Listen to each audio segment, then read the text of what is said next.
What's up, guys? Welcome back to the channel. Today got very exciting gameplay. So what this is going to be is basically a one card plus any Blackwing equals FTK. So all you need is Simoon, the Poison Wind, plus any Blackwing monster. So it's basically just Simoon plus any Blackwing, and you have an infinite damage FTK. So starting right off, big shouts to my homie Magis for hooking me up with the gameplay for this. So Simoon activates his effect by banishing a Blackwing, gives you Black Whirlwind, you summon this card, then you search out the Sudri, and then Sudri then gets summoned, going to activate that effect with Black Whirlwind, and Sudri also gives you a search out as well. So the two cards that you're going to be searching is Shamal, as well as the Vada, the Emblem of Wandering. So now you're going to activate the effect of the Shamal. Shamal just places Black Feather Whirlwind. Black Feather Whirlwind, once per turn, if you special summon a Dark Synchro monster from the extra deck, except the damage step, you get to target one of your Blackwing monsters, other than Blackwing Dragon that is banished from your graveyard, with less attack than a special monster, and then re-special summon it. So that's how you're going to get some stuff back over here. Next up, we're going to see Vada coming out. And then Vada going to be activating its effect. Vada basically lets you synchro from cards with your deck. So in this case, it has to equal up 8. So you select any level 2. This card doesn't matter at all. The important card is Zephyros. Zephyros then is sent to the graveyard to make Blackwing Dragon.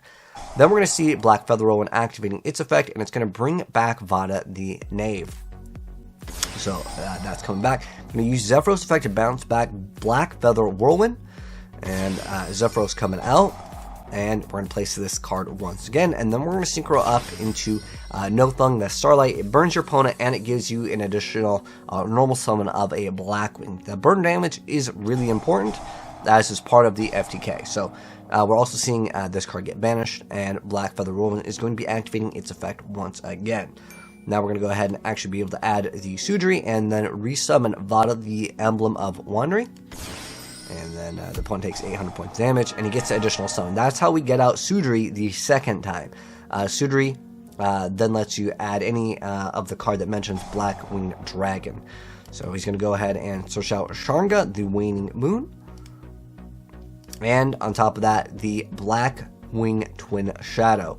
So this is via Sharnga. It tells you, it's really cool how it tells you which card's going for which over here. But anyways, let you shuffle 2 of the Blackwings. Doesn't really matter too much right now. But now we're summoning the Muddy Mud Dragon over here. So this can be a substitute for any of the fusion materials that is requirement.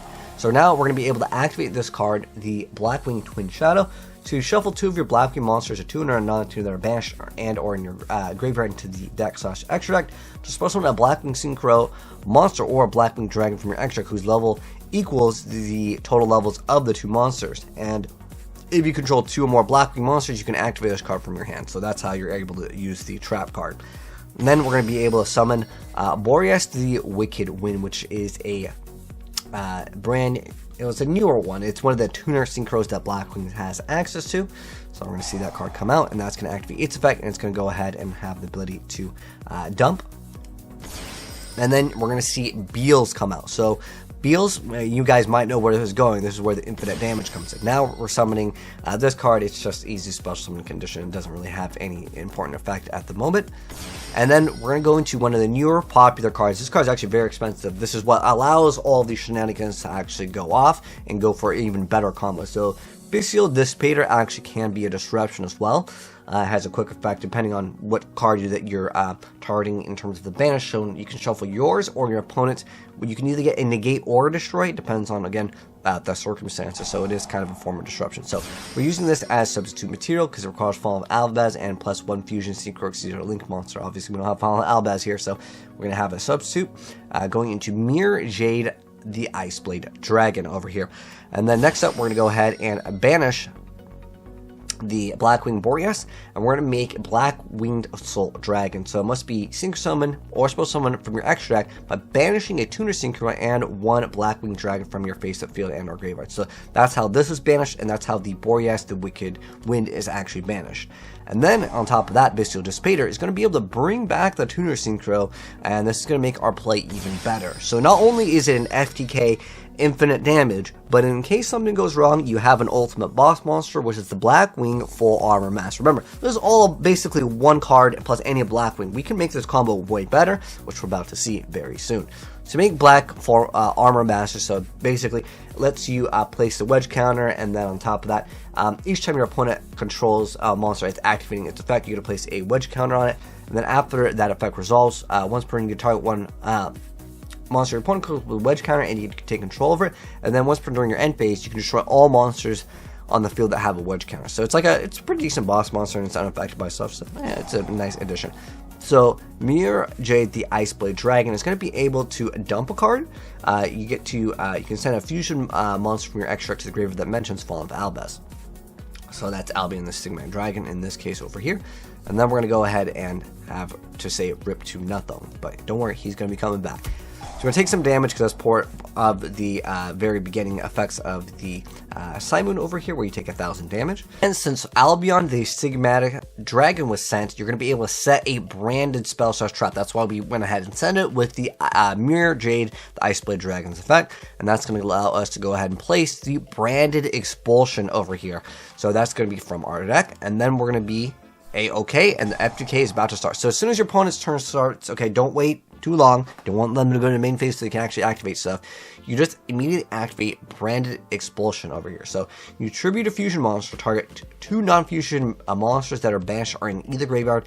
You're supposed to summon both those monsters. So you're going to be giving yourself nothing, and you give your opponent Beals. And what's going to happen here is, because Full Armor Master is going to try to activate its effect, as well as the Blackwing Dragon, because this one, as soon as something's activating its effect over here, you can just place the counter on it. So nothing's going to activate its effect, burning your opponent for 800 points of damage. That is going to activate Beals' effect. Beals' effect is going to start gaining stats. Now, Blackwing Assault Dragon, every single time your opponent is activating an effect, you get to place a Black Feather counter on this card.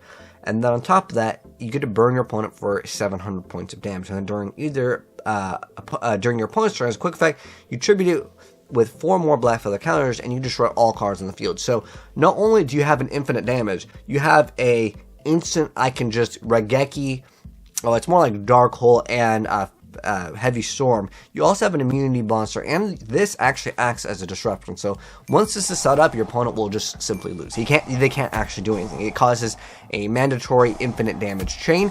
They will get a Beals that is very, very strong in attack, but it doesn't matter because, well, the game's essentially over once this happens.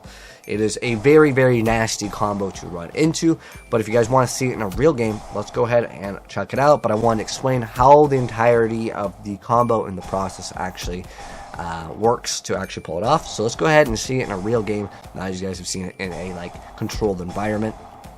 And that's going to be GG's over that. So let's go ahead and go into the FTK. This one is up against the Dinomorphia.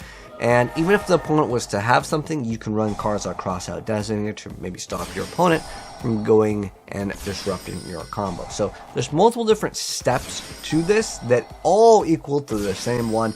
It depends on your hand. It depends on kind of what you want to go for. But that would be the 1 plus any Blackwing equals infinite damage FTK.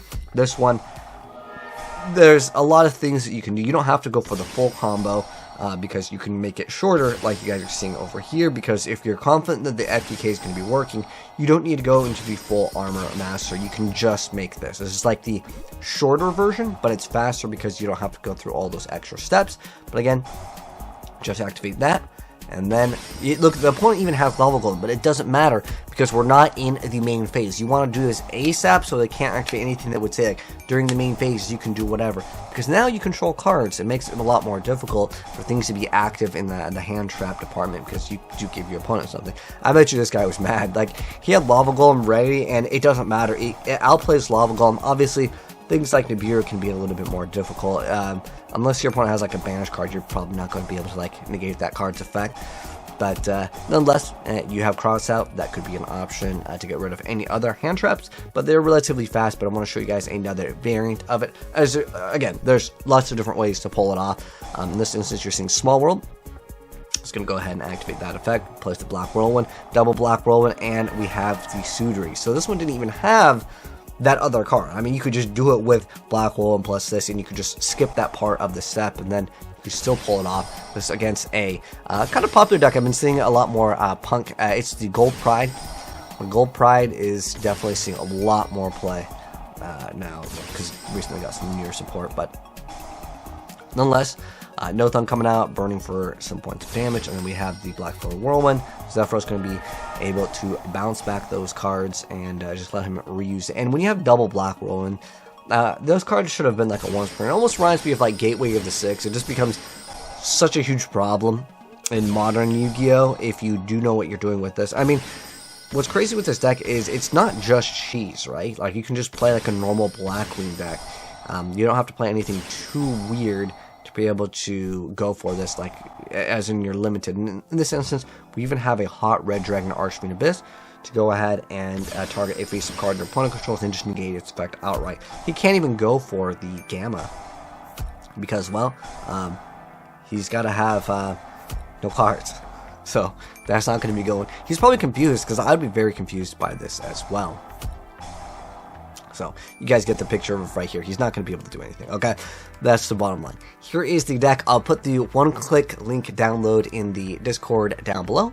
But yeah, big shout out to Mags for sending this in. It was very interesting. I haven't seen it before. But anyways, if you guys enjoyed it, drop a like, and you subscribe, turn the bell. I'll see you in the next video.